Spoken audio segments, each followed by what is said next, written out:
Hello students.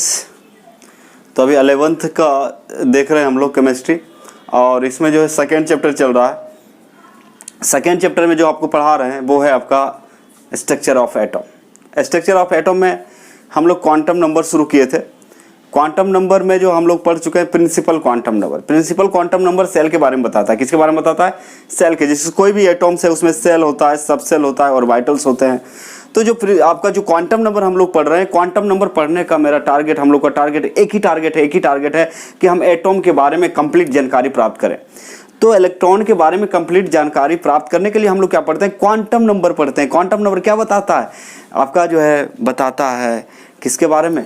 Quantum number जो बताता है आपके एटम्स के बारे में बताता है। एटम्स के पूरे खानदान के बारे में बताता है कि सेल कहाँ पे रहता है, कितने सेल में कितने इलेक्ट्रॉन्स होते हैं। जैसे कल एक फॉर्मूला बताए थे कि मैक्सिमम इलेक्ट्रॉन इन सेल बराबर होता है 2n²।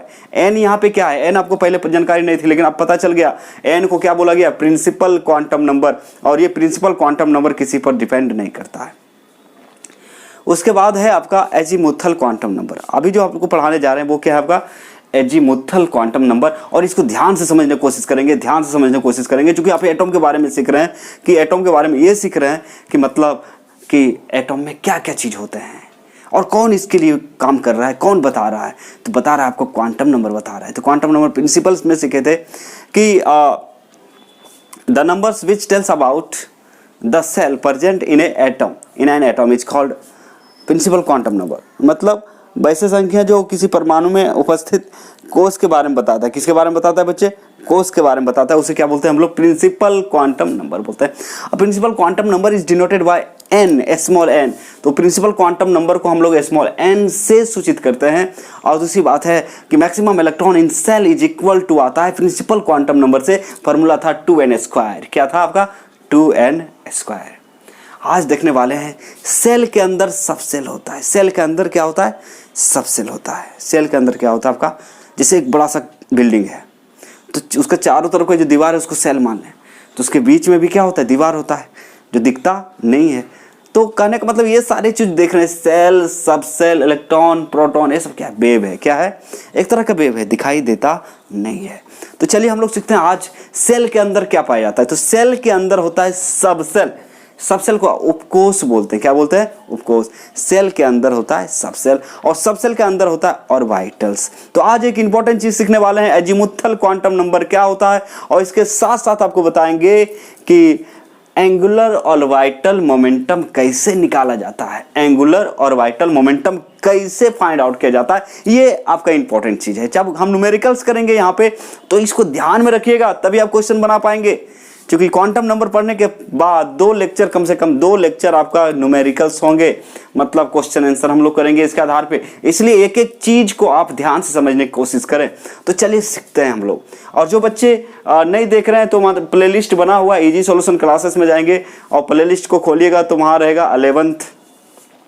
तो 11th क्लास में देखिएगा स्ट्रक्चर ऑफ एटम, वहां पे क्लिक करेंगे तो टोटल लेक्चर मिल जाएगा। आप सीरियल वाइज पढ़िए। यदि साइंस को समझना है तो आपको सीरियल वाइज पढ़ना बहुत ही अनिवार्य है, तभी कुछ ना कुछ सीख पाएंगे। बहुत ही लेंदी सब्जेक्ट है बच्चे केमिस्ट्री, लेकिन बहुत लोग बोलते हैं बहुत हार्ड होता है। हार्ड नहीं होता है, लेकिन आप पढ़ोगे तब पता चलेगा कि इसका प्रोसेस लंबा होता है, कॉन्सेप्ट बहुत ज़्यादा है, एक्सेप्शंस बहुत ज़्यादा है, बहुत ही अधिक होता है। मैथमेटिक्स में क्या होता है? आप फॉर्मूला पुट कीजिए और बनाइए, कोई दिक्कत नहीं है। यहाँ पे वैसा नहीं है, यहाँ मेमोरी भी खर्च करना पड़ेगा, याद भी रखना पड़ेगा। इसलिए फोकस करना बहुत जरूरी है केमिस्ट्री पे। यदि सीखना चाहते हैं कि एग्जाम में यदि पास करना चाहते हैं तो आपको पढ़ना ही पड़ेगा, कोई उपाय नहीं है। क्योंकि आप यदि 11th में हो, 12th में जाओगे तो फाइनल एग्जाम में भी आप ही दोगे। और ये आपका सब्जेक्ट है जो कि बहुत ही इंपॉर्टेंट है। इंपॉर्टेंट तो सभी होता है, लेकिन ये सब्जेक्ट थोड़ा लेंदी है, लंबा होता है, कॉन्सेप्चुअल है। तो कहने का मतलब इस पर फोकस करना बहुत ही ध्यान, सब कुछ छोड़ के, मतलब सब कुछ छोड़ के नहीं, मतलब सब कुछ देखते हुए केमिस्ट्री को देखना बहुत जरूरी है, क्योंकि आगे भी काम आने वाला है। दैनिक जीवन में भी बहुत सारे काम आते हैं। मेडिसिन के क्षेत्र में जो भी बनता है, मेडिसिन बन रहा है, कौन बना रहा है? केमिस्ट्री बना रहा है। तो कहने का मतलब है सभी सब्जेक्ट को एक साथ लेके चलना बहुत जरूरी होता है, तब आप एक परफेक्ट स्टूडेंट कहलाएंगे। एक ही सब्जेक्ट में यदि आप लगे रहते हैं, किसी एक सब्जेक्ट में मन लग गया, तो फिर एग्जाम तो आप ही को देना है। सबसे ज़्यादा फेल भी आपको पता होना चाहिए, सबसे ज़्यादा फेल जो स्टूडेंट करते हैं केमिस्ट्री और फिजिक्स में करते हैं। क्यों करते हैं? इसका कारण इस पर ध्यान नहीं दिया जाता है, सोए रहते हैं। ऐसा करने से बहुत ही दिक्कत आपको हो सकता है। तो चलिए स्टार्ट करते हैं। दिख रहा है ना सबको जी? तो चलिए स्टार्ट करते हैं। इसलिए सभी सब्जेक्ट को इक्वल देखिए। यदि परफेक्ट स्टूडेंट बनना है, एग्जाम में पास करना है, तो एक ही सब्जेक्ट में मत लगे रहे, दिक्कत हो सकता है आपको, बाद में रोने से कोई फायदा नहीं होगा। अलर्ट कर रहे हैं आपको, ठीक है? जितने भी सब्जेक्ट है सब पर फोकस कीजिए इक्वली, और सबके नॉलेज होनी चाहिए आपको, तभी एक अच्छा स्टूडेंट, अच्छा नागरिक, अच्छा विद्यार्थी आप बन सकते हैं या लाइफ में कुछ कर सकते हैं। ऐसे कुछ नहीं होने वाला है आपका। तो देखिए एजीमुथल क्वांटम नंबर अभी जो पढ़ने जा रहे हैं, इसका नाम क्या है बच्चे? ये दूसरा नंबर है एजीमुथल क्वांटम नंबर। किसे कहते हैं? तो इसको बोलिएगा, इसको बोल सकते हैं the number which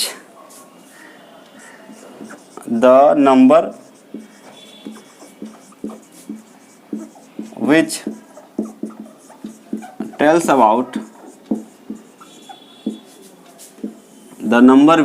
about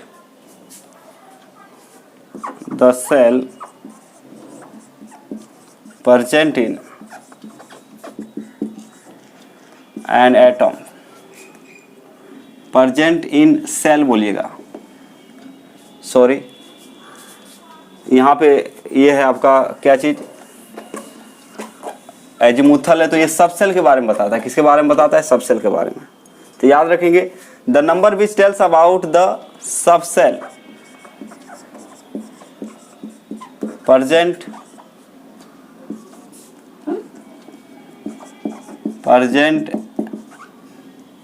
in cell of an atom is called azimuthal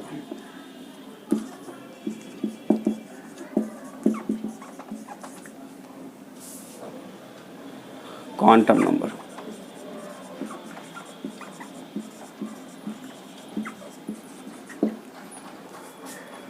एक लाइन और क्या लिख सकते हैं? It is denoted by small l और ln। याद रखिएगा। अब इसको समझने की कोशिश करें, क्या है ये मामला। तो किसी परमाणु के सेल में उपस्थित यानी कोष में उपस्थित, मतलब वैसे संख्या जो किसी परमाणु के कोष में उपस्थित उपकोष के बारे में बताता है। वैसे संख्या जो किसी परमाणु के कोष में उपस्थित उपकोष के बारे में बताता है, तो उसे क्या बोलते हैं? Azimuthal quantum number.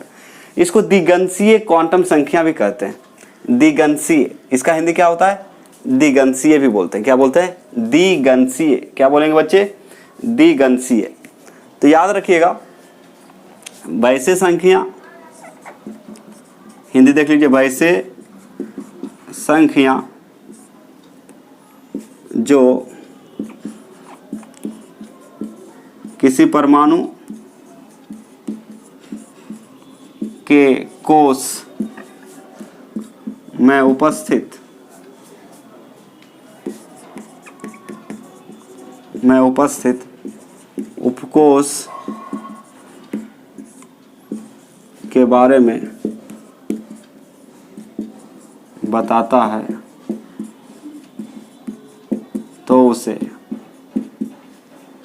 बारे में बताता है, तो उसे द्विगंशीय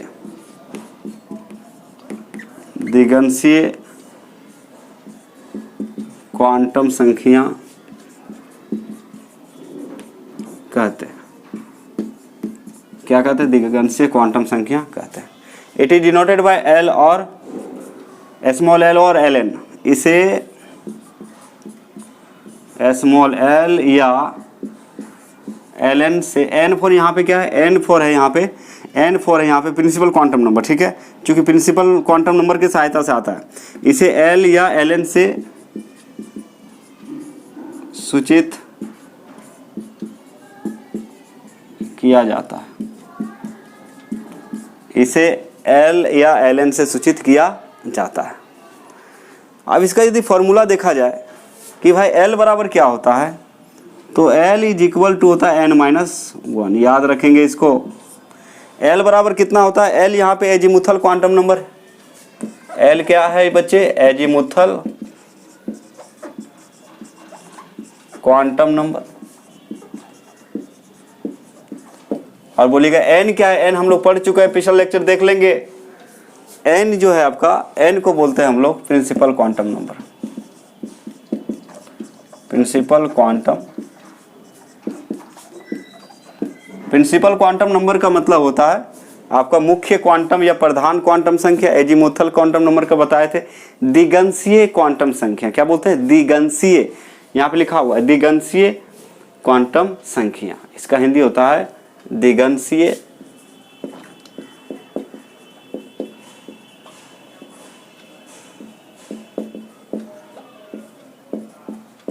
क्वांटम संख्या, द्विगंशीय क्वांटम संख्या। इस तरह से याद रखेंगे आप लोग। तो यदि एजीमुथल क्वांटम नंबर का फॉर्मूला यदि कोई पूछे कितना होता है, एल बराबर कितना होता है, तो n-1। n माइनस कितना होता है बच्चे, 1 होता है। ठीक है, तो एल है यहाँ पे एजीमुथल क्वांटम नंबर है और n है आपका प्रिंसिपल क्वांटम नंबर। अब देखिए एल क्या बताता है आपका, एल बताता है किसके बारे में, सबसेल के बारे में बताता है। किसके बारे में बताता है, सबसेल। सबसेल क्या होता है, एल जो बताता है सबसेल के बारे में। और ये सबसेल क्या है, एस पी डी एफ। जैसे मान लिया जाए एस एल नंबर है, या फिर डायरेक्ट लिखें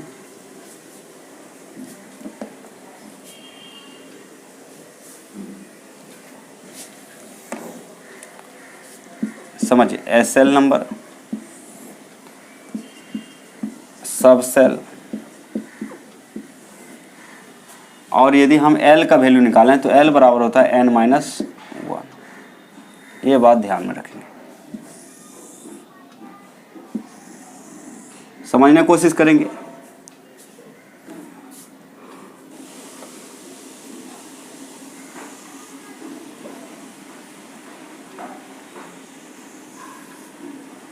तो 1 2 3 4 5 6 सॉरी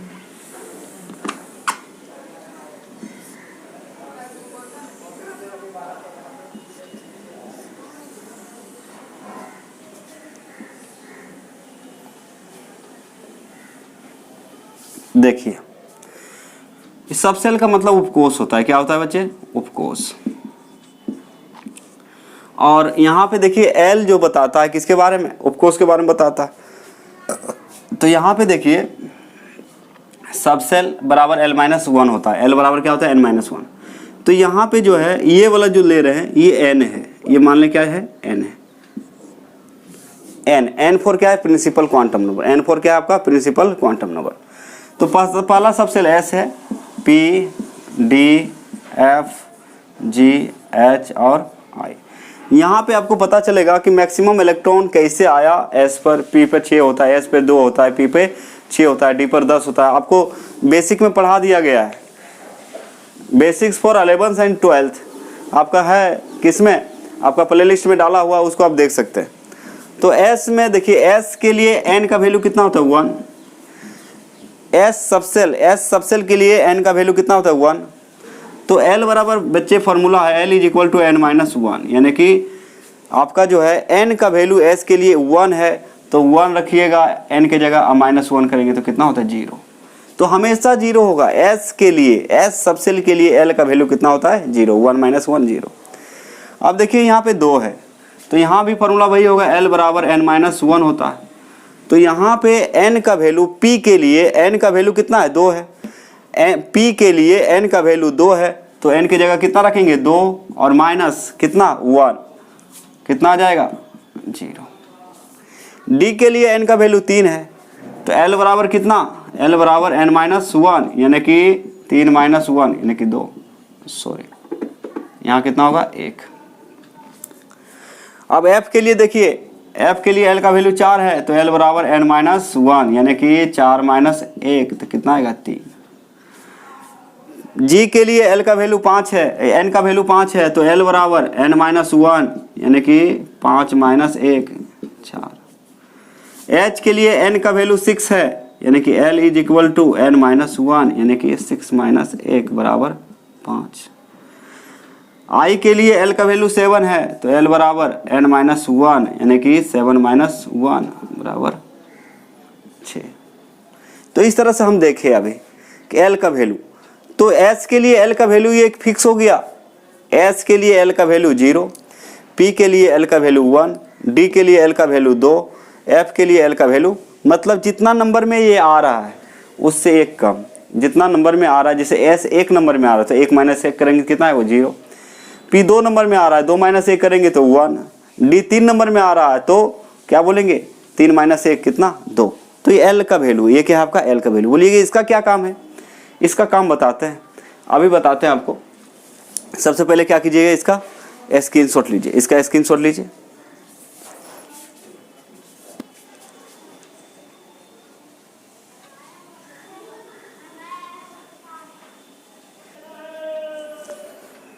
अब देखिए बच्चे, आपको बताने जा रहे हैं कि मैक्सिमम इलेक्ट्रॉन इन सब सेल बराबर कितना होता है। मतलब एस पे 2 इलेक्ट्रॉन कैसे आया, पी में कैसे आपका 6 आया, डी में 10 आता है, कैसे आया ये हम देखेंगे।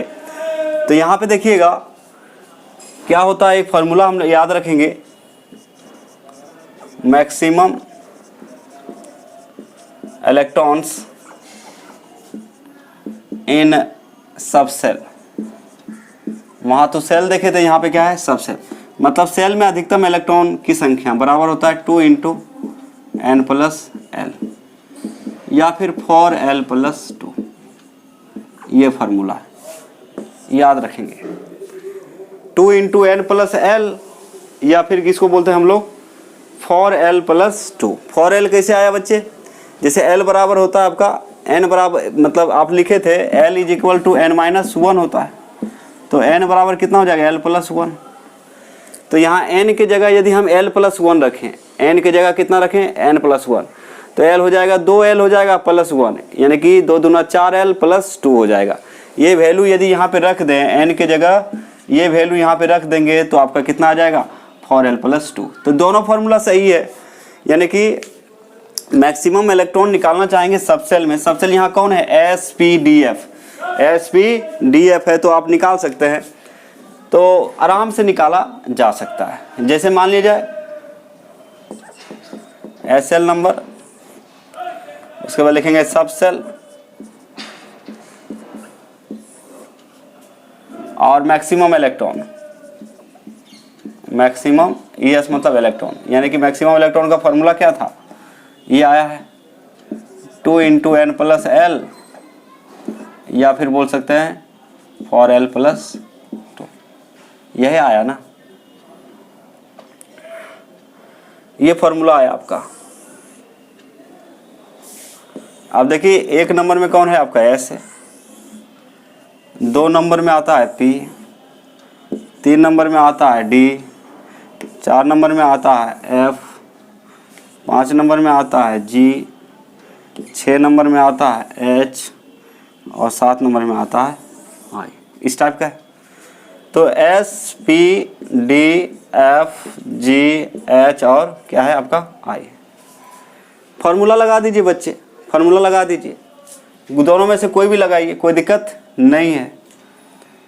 तो मान लीजिए 2 इंटू एन प्लस 1 लगाएंगे, 2 इंटू एन प्लस एल। इसको यदि आप n बोल दें तो कोई फर्क पड़ेगा नहीं, ठीक है। तो यदि मैक्सिमम इलेक्ट्रॉन निकालना है तो फॉर्मूला ये होता है 2 इंटू एन प्लस एल या फिर 4l प्लस 2। यहाँ स्लैश का मतलब यह है, इतना लिख सकते हैं या फिर इतना लिख सकते हैं। तो बच्चे देखिए 2 इंटू एन का वैल्यू कितना होता है S के लिए, S के लिए n का वैल्यू यहाँ दिया हुआ है 1 प्लस L का वैल्यू कितना आया, S के लिए L का वैल्यू देखिए कितना होता है 0, S के लिए L का वैल्यू 0 होता है, 2 से गुना कीजिएगा कितना आ जाएगा 2, इसलिए S में मैक्सिमम कितना इलेक्ट्रॉन आता है 2 आता है। P में देखिए 2 इंटू एन प्लस एल है, यानी कि 2 इंटू n का वैल्यू कितना हो जाएगा 2, n का वैल्यू 2। और p के लिए l का वैल्यू कितना है, p के लिए l का वैल्यू 1, याद रखिएगा p के लिए l का वैल्यू 1, यानी कि प्लस कितना हो जाएगा 1। तो 2 1 3 दूना कितना हो जाएगा 6। इसको सॉल्व करेंगे तो 2 1 3 3 दूना कितना आ जाएगा 6। उसी प्रकार देखिए डी में तो 2 इंटू एन प्लस एल, तो एल का वैल्यू तो हमें एन का वैल्यू तो पता हो जाएगा 3 है, 2 है, 2 इंटू एन प्लस एन का वैल्यू कितना है 3 है, और प्लस कितना 1, 3 1 4 दूना 3। डी पर कितना 10 नहीं होता है, तो कहने का मतलब यहाँ पे 3 है। तो एल का वैल्यू देखिए, एल का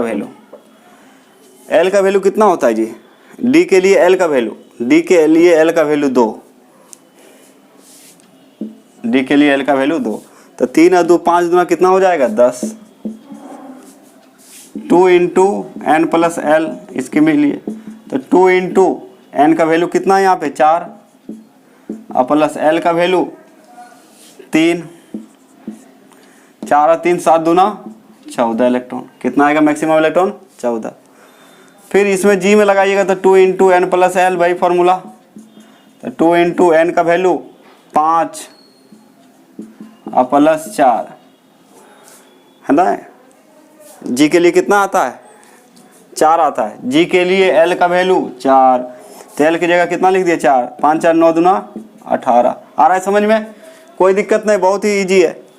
एच की बात करें तो 2 into n plus l, 2 into और यहाँ पे 6 है, एन का वैल्यू कितना है, एन का वैल्यू एच के लिए 6 है, और प्लस एल का वैल्यू 5, 6 5 11 दूना 22। आई के लिए देखिए 2 इंटू इसके लिए formula 2 into n plus l, तो 2 तो है फॉर्मूला में, एन का वैल्यू कितना नंबर में आ रहा है 7 में, तो 7 हो जाएगा, अब प्लस एल का वैल्यू देखा जाए तो कितना आता है 6, 7 6 13, 13 दूना 26। इसीलिए हम लोग जो लिखते थे एस में मैक्सिमम कितना इलेक्ट्रॉन होता है 2, पी में 6 मैक्सिमम इलेक्ट्रॉन्स, एस में 2, पी में 6, डी में 10, एफ में 14, जी में 18, एच में 22। तो कुछ नहीं करना है, एल का वैल्यू आपको याद रखना है, एस के लिए 0 होता है, पी के लिए 1 होता है, डी के लिए 2 होता है, एफ के लिए 3 होता है, जी के लिए 4 होता है, एच के लिए 5 होता है। इस तरह से हम लोग क्या कर सकते हैं, इसको फाइंड आउट कर सकते हैं। तो देख लिए कैसे आया, एस में 2, पी में 6, डी में 10, एफ में 14, जी में 18, एच में 22, आई में 26 इलेक्ट्रॉन होता है मैक्सिमम। कैसे आया 2 into n plus l formula से। एल का वैल्यू सबका निकाल के बता दिए, ये वैल्यू कभी नहीं बदलेगा। एस के लिए एल का वैल्यू हमेशा 0, पी के लिए एल का वैल्यू हमेशा 1, डी के लिए एल का वैल्यू 2, ये कभी नहीं चेंज होगा, याद रखिएगा। इसको लिख ले फटाफट, क्या करें इसको नोट कर लें।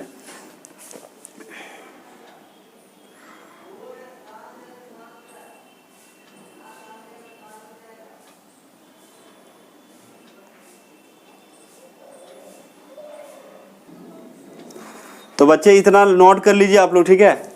हम लोग नेक्स्ट लेक्चर में देखेंगे, इसके आधार पे आपका न्यूमेरिकल देखेंगे, एंगुलर और वाइटल मोमेंटम। एंगुलर इसको पूरा ठीक से पढ़ लीजिएगा, कैसे कैसे आया देख लिए। हम लोग नेक्स्ट क्लास पढ़ेंगे, नेक्स्ट लेक्चर में होगा आपका एंगुलर और वाइटल मोमेंटम, जो कि इसी का आधार पे है।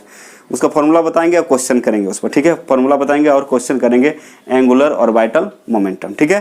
तो आज का लेक्चर यहीं समाप्त होता है, फिर कल मिलते हैं, ठीक है। इसको क्या करेंगे ठीक से नोट कर लेंगे, और जितने भी दोस्त लोग हैं सबको शेयर कर दें ताकि वो लोग भी पढ़ सके। आप कंटिन्यू क्लास चलेगा, ठीक है। Thank you.